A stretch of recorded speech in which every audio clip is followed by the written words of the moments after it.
Assalamualaikum warahmatullahi taala wabarakatuh dan selamat sejahtera kepada para panel iCoach 2020.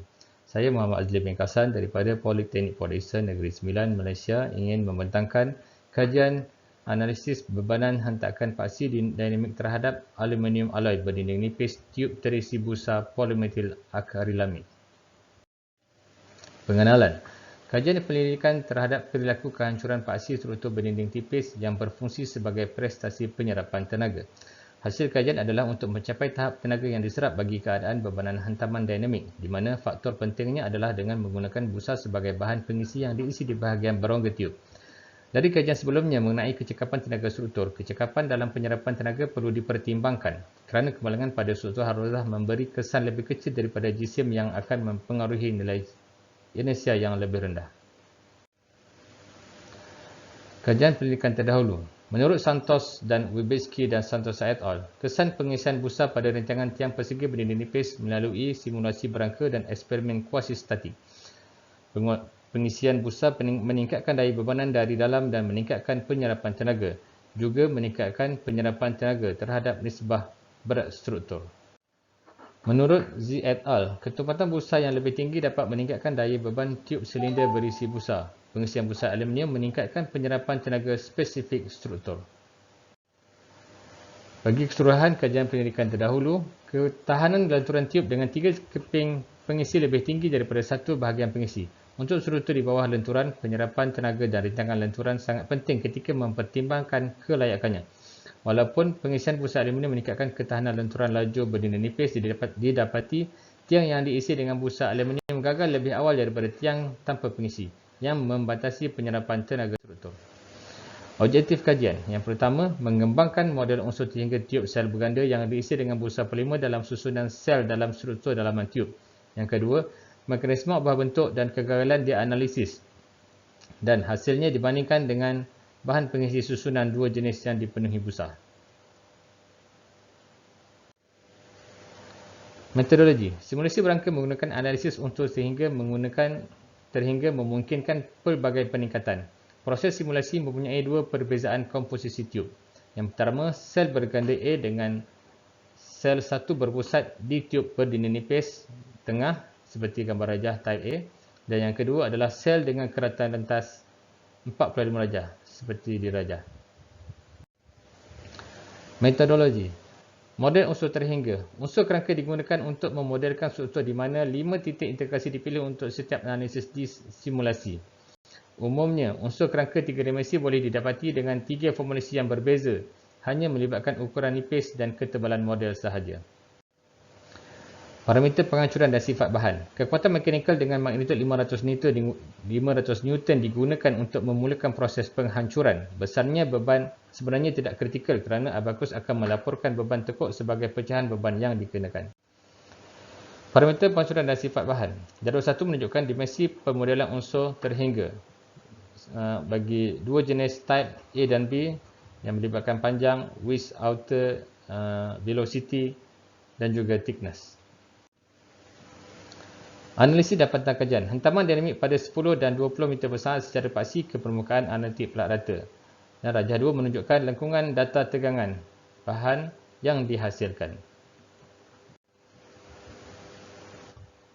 Pengesahan model kehancuran dengan simulasi di sebelah kiri dan eksperimen di sebelah kanan serta peratusan ralat hasil analisis eksperimental dan simulasi hasil data untuk perbandingan dengan ralat keduanya ditunjukkan dalam rajah 3. Parameternya adalah total compression, peak load, mean load dan absorbed energy. Rajah 4 menunjukkan beban dinamik dengan purata Newton melawan anjakan meter jenis tiub A dan B. Ketebalan dinding adalah 1, 1.5 dan 2 mm dan halaju adalah 10 dan 20 meter per saat. Rajah 4 tadi menunjukkan bahawa lengkungan progresif hampir dapat dilihat secara eksklusif untuk beberapa tiub kosong dan busa yang diisi dengan keratan rentas segi 4. Semua profil sel berganda persegi dari siri ujian analisis ini mempunyai ketumpatan busa daripada segi 4 sama menunjukkan kerosakan progresif tempatan, tetapi biasanya tidak progresif. Tingkah laku ubah bentuk di mana pembentukan lipatan bermula di lokasi yang berbeza secara amnya tidak mengikut urutan. Perubahan bentuk juga dapat dilihat dari lengkungan anjakan mampatan beban dinamik kerana turun naik beban lebih ketara. Busa polimetil akrilamid di dalam tiub pada umumnya disertai dengan panjang gelombang yang lebih pendek yang berlaku untuk semua siri ujian. Dalam analisis model tiub persegi sel berganda yang disusun dengan cara yang berbeza sel berganda dan disusun dengan dimensi profil tiub persegi dalam dianalisis. Mengenai kecekapan beban, rata-rata peningkatan berbeza kerana pengisian busa ditunjukkan pada darjah 4 untuk semua unsur penghancuran yang dikaji. Tiub yang diisi dari siri ujian model memberikan peningkatan sehingga 40 hingga 50% untuk semua bentuk kerata rentas. Kapasiti beban mampatan paksi kehancuran secara progresif persegi ditingkatkan ketebalan. Pengurangan kecekapan pastinya dapat dilihat dari tingkah laku busa. Ciri-ciri lekuk progresif yang dapat diperhatikan dalam kebanyakan analisis berangka dari siri ujian ini dengan ketebalan dinding 1 dan 2 mm serta bebanan hantaman dinamik yang ubah 10 dan 20 meter per saat dapat dilihat dari unsur-unsur yang cacat ditunjukkan dalam rajah 5 jenis profil sel A dan B. Juga menunjukkan kepadatan yang lebih tinggi di kawasan luar teras busa kerana keadaan mampatan multi-axial dan digambarkan dengan profil akibat kesan asas busa berkenaan. Kegagalan global diperhatikan hanya untuk unsur busa sel berganda. Rajah 5 menunjukkan perubahan bentuk profil tiub A dan B bagi ketebalan dinding 1 mm dengan kelajuan 10 meter per saat. Semua permodelan unsur terisi busa memperlihatkan kecacatan mulai melengkung dalam mod ekstensi, tetapi setelah pembentukan beberapa lipatan yang paling banyak beralih ke mod ekstensional yang khas untuk profil kosong jenis A dan B. Beban dinamik yang diukur berbanding sesaran lengkungan dari rajah 5 juga memperlihatkan kesan perubahan mod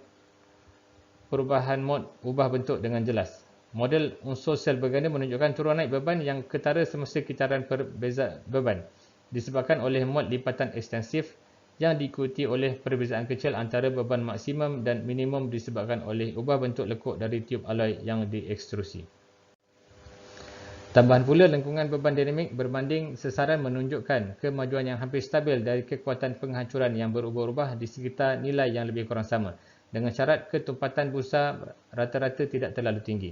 Tekanan lengkungan tegangan teras busa yang dimampatkan seperti yang ditunjukkan dalam rajah 2 menunjukkan bahawa untuk busa dengan isi padu terbesar dan mengekalkan ketumpatan yang rendah yang sentiasa meningkatkan dapat diperhatikan sehingga beban dinamik yang diukur berbanding tingkah laku mampatan anjakan unsur penghancuran yang diisi dengan busa dengan isi padu yang lebih tinggi.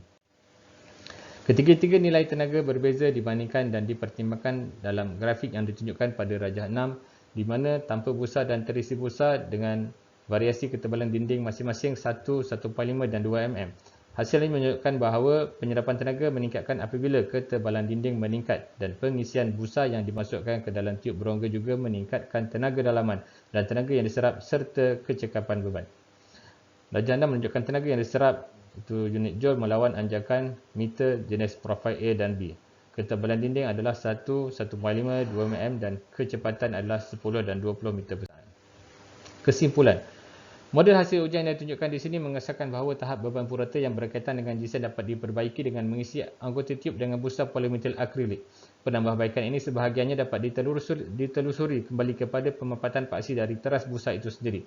Sehubungan dengan kapasiti penyerapan tenaga dengan keseluruhan unsur penghancuran yang diberikan, bagaimanapun peningkatan kurang ketara. Sebabnya adalah bahawa jarak penghancuran yang maksimum yang dapat digunakan untuk pembuangan tenaga berkurang dengan peningkatan kepadatan busa.